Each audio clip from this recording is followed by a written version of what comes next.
Guys हमारे पास ये है स्प्लिट एसी की इंडोर की पीसीबी है जो कि इन्वर्टर मॉडल की है। इसके अंदर गाइज एसी पीजी मोटर लगी हुई है। ये 3 तार वाला जैक है जो ये एसी मोटर का है। और जो फीडबैक जाती है इसकी यहाँ से फीडबैक जाती है एसी पीजी मोटर की। तो मैं आपको बताऊंगा कि इस पीसीबी में एसी पीजी मोटर का सर्किट किस तरह का है और उसको आपको मैं समझाऊंगा।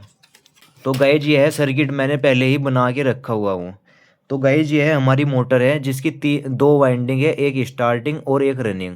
और बीच वाली यहाँ से कॉमन बनती है इनको मिलाकर दोनों को। तो गाइज जो न्यूट्रल है इन्होंने डायरेक्ट दे दिया है इसमें। न्यूट्रल जाएगा रनिंग वाली पर और यहीं से ही फिर 3 माइक्रोफेरेड का एक कैपेसिटर लगा हुआ है जो हमारी स्टार्टिंग वाइंडिंग पर चला जाएगा। अब ये स्पीड को कंट्रोल करने के लिए कॉमन वायर का यूज कर रहे हैं। तो गाइज यहाँ पर इन्होंने एक आईसी लगाई हुई है जिसका नंबर है R39MF5। इसमें क्या होता है, एक तरफ ट्रियाग लगा हुआ होता है और एक तरफ एलईडी डायोड लगा हुआ होता है। जब एलईडी डायोड ऑन होता है तो जो ये सप्लाई है ये वाली, तो ये यहाँ से इनपुट से आउटपुट हो जाती है। अब आइए देखते हैं इन्होंने आउटपुट कैसे कराई है। तो गाइज ये है फेस है। फेस यहाँ से होता हुआ यहाँ जाएगा और यहाँ पर इन्होंने एक कोयल भी लगाई है। तो ये है यहाँ पर कॉमन में चला जाएगा और जब तक नहीं जाएगा जब तक यहाँ पर जो ये इधर एलईडी लगी हुई है यहाँ पर हम वोल्टेज नहीं देंगे तब तक ये है यहाँ से यहाँ तक पास नहीं होगा, तब तक हमारी मोटर ऑन नहीं होगी। और यहाँ पर इन्होंने एक कैपेसिटर भी लगाया हुआ है। यह कैपेसिटर स्पाइक को एब्जॉर्ब करने के लिए लगाया हुआ है क्योंकि जो मोटर की वाइंडिंग है बंद होने पर जैसे ही लाइट भागती है तो एक बहुत खतरनाक वाला स्पाइक जनरेट करती है, उसको ये एब्जॉर्ब कर लेता है एनपीसी कैपेसिटर। ये इसलिए लगाया गया है। तो यहाँ पर ये इनपुट यहाँ से आउटपुट जब होगा जब हम यहाँ पर एलईडी डायोड पर सप्लाई देंगे। तो यहाँ पर हमने डायरेक्ट 5 वोल्ट की सप्लाई दे दी है जो कि 7805 से आती है। फिर हमें यहाँ पर इसको न्यूट्रल देना है। न्यूट्रल देने के लिए हमने 200 ओम का रजिस्टर लगा दिया है और यहाँ पर एक एनपीएन ट्रांजिस्टर का यूज किया है। अब आप जानते हैं कि एनपीएन ट्रांजिस्टर जब इसके बेस पर पॉजिटिव जाता है तो जो कलेक्टर एमीटर की सप्लाई है वो कलेक्टर पर आ जाती है। तो एमीटर पर हमने इसके ग्राउंड दिया हुआ है और कलेक्टर पर ये जो इनपुट वाली पिन है ये जोड़ देंगे। और इसका जो बेस है वो एमसीयू पर जुड़ा हुआ है। जैसे ही एमसीयू इसके बेस पर पॉजिटिव सप्लाई देगा तो जो ये ग्राउंड है वो कलेक्टर के साथ जुड़ जाएगा और यहाँ पर एलईडी ऑन हो जाएगी। जैसे ही यहाँ पर एलईडी ऑन होगी तो ये जो यहाँ की सप्लाई है वो यहाँ से निकल कर यहाँ चली जाएगी कॉमन वाली वायर पर। इस तरह से हमारी मोटर ऑन हो जाएगी। अब हमें चाहिए फीडबैक। एमसीयू मांगता है फीडबैक की मोटर चल रही है या नहीं चल रही है। तो फीडबैक का अलग से एक जैक लगा हुआ होता है, अभी मैं आपको दिखाता हूँ। यहाँ पर ये लगा हुआ है फीडबैक के लिए। ये जो आप इस पर लिखा हुआ भी देख सकते हैं PGFK।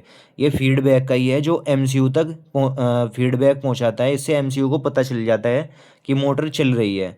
अगर फीडबैक नहीं आएगा तो एमसीयू को पता चल जाएगी मोटर नहीं चल रही है और एरर दे देगा एकदम से। पीसीबी में कुछ टाइम के बाद लगभग 1 मिनट के बाद एरर आना स्टार्ट हो जाएगा। तो अब फीडबैक का समझते हैं कि फीडबैक पर कैसे एमसीयू तक सिग्नल जाएगा कि मोटर चल रही है नहीं चल रही है। तो गाइज इसकी जो फीडबैक के 3 टर्मिनल होते हैं इन पर एक वीसीसी होता है, एक पीजी होता है और एक ग्राउंड होता है। तो हमने यहाँ से वीसीसी पर 5 वोल्ट दे दिया है जो कि 7805 से आएंगे और यहाँ पर हमने ग्राउंड दे दिया है।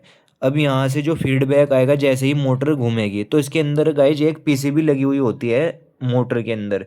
उसमें एक होल सेंसर लगा हुआ होता है। जब वो होल सेंसर मैग्नेट के सामने आता है तो वो निगेटिव पास करता है। तो जैसे ही होल सेंसर मैग्नेट के पास आएगा तो यहाँ पर निगेटिव पास होएगा तो वो निगेटिव यहाँ से एमसीयू तक चला जाएगा। अब जैसे ही होल सेंसर मैग्नेट के आगे से हटेगा तो वहाँ पर खाली हो जाएगा। तो ये जो पुलअप रजिस्टर लगा हुआ है 5 वोल्ट का, ये पुलअप रजिस्टर यहाँ से यहाँ चला जाएगा एमसीयू तक। तो हमारी जो सप्लाई जाएगी एमसीयू तक वो on off on off on off इस तरह से जाएगी। तो इस तरह से सिग्नल एमसीयू तक पहुँच जाएगा। तो गाइज मैं एक बार आपको दोबारा फिर समझाता हूँ कि किस तरह ये डायग्राम है और किस तरह से सप्लाई दी गई है। मोटर को चलने के लिए न्यूट्रल फेस की ज़रूरत पड़ती है। अब ये एसी मोटर है, इसमें कैपेसिटर भी यूज होगा। तो इन्होंने जो रनिंग वाली वायर है उसको तो यहाँ पर डायरेक्ट जोड़ दिया न्यूट्रल से। अब हमें स्टार्टिंग पर चाहिए कैपेसिटर की सप्लाई। अब एक तार कैपेसिटर का यहाँ पर जोड़ दिया है, जो कि 3 माइक्रोफैरड का कैपेसिटर है, और दूसरा तार यहाँ पर स्टार्टिंग पर जोड़ दिया है। अब मोटर को चलने के लिए फेस वायर की ज़रूरत पड़ेगी। तो फेस इन्होंने यहाँ पर दिया है ट्रियाक पर। ये ट्रियाक जब तक एलईडी ऑन नहीं होगी, ये जो डायोड लगा हुआ है, ये है एक एलईडी डायोड है। जैसे ही ये ऑन होगी तो इस एलईडी डायोड से लाइट निकलेगी, और ये लाइट इसके जो गेट पर जाएगी।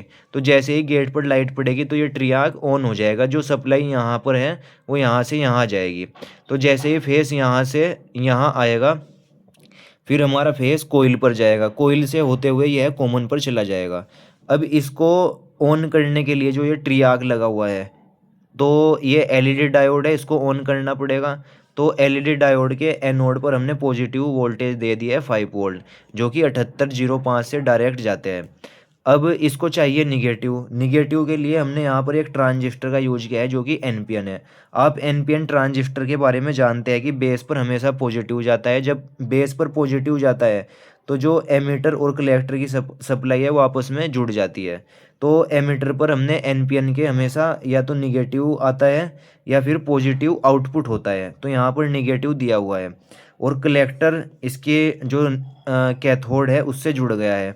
जैसे ही बेस पर इसके एमसीयू पॉजिटिव वोल्टेज भेजेगा तो यहाँ पर एलईडी ऑन हो जाएगी, क्योंकि पॉजिटिव इधर से मिल रहा है और निगेटिव एनपीएन ट्रांजिस्टर से मिल जाएगा। तो जैसे ही एलईडी ऑन होगी तो जो ये ट्रियाक लगा हुआ है ये यहाँ की सप्लाई यहाँ से होते हुए यहाँ भेज देगा, और ये मोटर में चली जाएगी, मोटर हमारी ऑन हो जाएगी। अब ये फीडबैक का है। फीडबैक में एक तार वीसीसी की होती है, एक फीडबैक की होती है और एक ग्राउंड की होती है। 3 टर्मिनल होते हैं फीडबैक के अंदर पीजी मोटर में, एसी पीजी मोटर में। अब वीसीसी पर 5 वोल्ट है, जो कि 7805 से आएगा, और ग्राउंड तो डायरेक्ट ग्राउंड से जुड़ गया है। अब पीजी में क्या किया है इन्होंने, हॉल सेंसर के बारे में आप जानते हैं। जैसे ही जो हॉल सेंसर है मैग्नेट के सामने आता है तो डायरेक्ट एकदम से निगेटिव पास कर देता है। तो वो निगेटिव पास करेगा, निगेटिव जैसे ही पास करेगा जो यहाँ पर पॉजिटिव वोल्टेज है ये पुल अप हो जाएगा, यहाँ पर आ जाएगा, और निगेटिव यहाँ से होता हुआ एमसीयू में चला जाएगा। अब जैसे ही जो हॉल सेंसर है वो मैग्नेट के सामने से हटेगा तो वहाँ पर खाली हो जाएगा, कोई वोल्टेज ना तो निगेटिव जाएगी ना पॉजिटिव। तो उस टाइम पर जो ये है पुल अप रजिस्टर 5 वोल्ट वाला, ये pull up resistor positive voltage यहाँ पर आ जाएगा। तो ऐसे ही चलता रहेगा कि निगेटिव पॉजिटिव निगेटिव पॉजिटिव, इस तरह से एमसीयू पर हमारा सिग्नल चला जाएगा। तो गाइज अगर आपको कुछ भी सीखने को मिला हो, ये इस पीसीबी का सर्किट डायग्राम है, चाहे तो आप इसका स्क्रीनशॉट लेकर इसको बाद में रिपेयर भी कर सकते हो। तो गाइज अगर आपको हमारी वीडियो से कुछ भी सीखने को मिला हो तो हमारी वीडियो को लाइक करें, हमारे चैनल को सब्सक्राइब करें।